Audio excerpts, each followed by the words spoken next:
Hey guys, today on True North Outdoors TV, I've got a rant for you.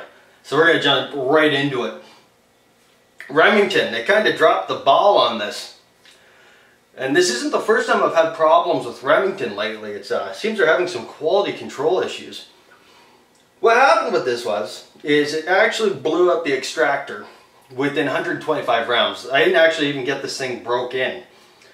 And I contacted Remington. Of course, Remington more or less told me they can't help me because I'm up in Canada, and reverted me to a subcontractor out of Quebec. And they wanted me to ship it in, and because this is already set up as a target rifle, the thing weighs about 8 pounds, and it would cost me around $35 in shipping to have it sent there. So needless to say, I wasn't sending it in for $35 to get a $5 part. And I even asked them to just mail me the extractor. I can put it in myself. Wouldn't do it. So I figure I'll bring it back, I'll stick it in the safe, cool off for a while, and then get back to it.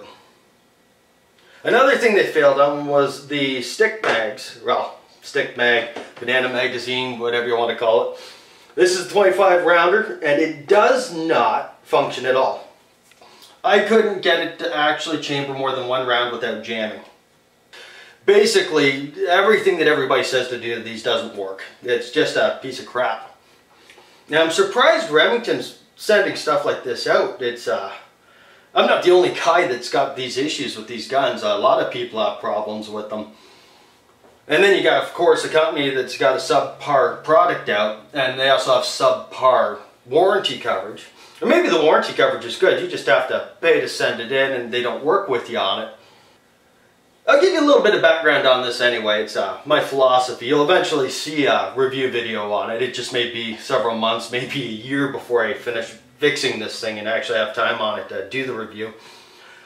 But I was looking for a target rifle. And I looked at all the regular ones everybody looks at. The 1022, I was looking at a couple of bolt action Savages. And this just happened to be a Cabela's on sale at the time for, it was like $230. They usually retail for around $300, maybe $320 up here. And I figured that was a good starting point. It's already got a heavy contour barrel on it. It's 5R button rifled. It's 16 inches, or 16 and a half inches, whatever they come with. I don't have the specs in front of me. And it just looked kind of cool. It sort of has that reminiscent look of 700, I guess.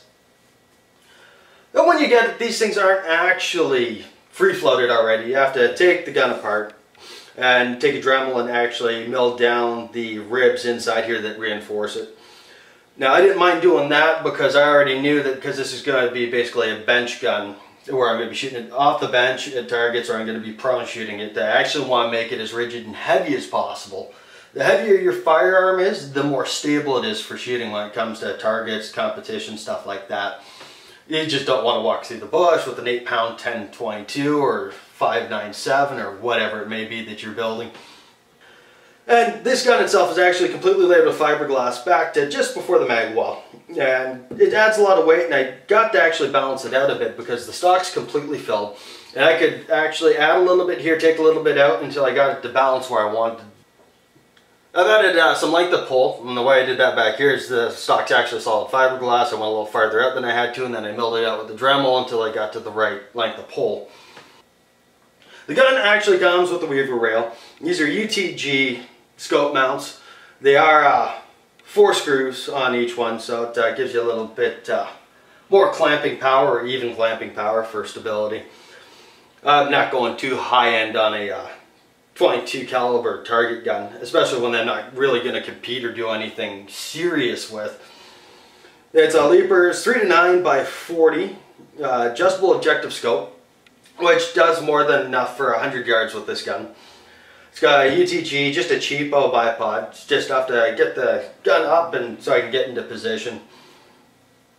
One thing I did notice with this too, and now mind you it's not broken, so I can't really hold it against them yet, but the triggers on these are supposed to be around 5 pounds from the factory.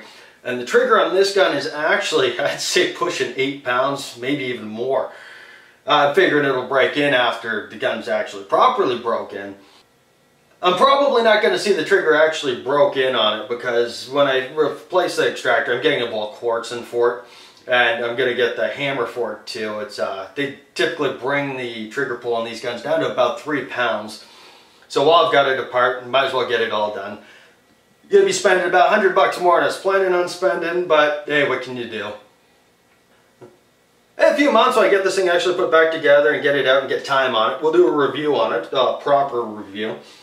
And in the meantime, I know we got a lot of knife reviews and stuff up. That's because we're still working out how to do some cool things with the editing software. And when I do the firearms reviews, I want to get all the footage of being out in the bush and at the range actually incorporated into the videos. And that's going to start happening really soon. We're also heading up north here in about 4 weeks. We're going to be going up for some black bear hunting, as well as some trout fishing. So you'll see a hunting episode and a fishing episode pop up in the next little while as well. So guys, till next time.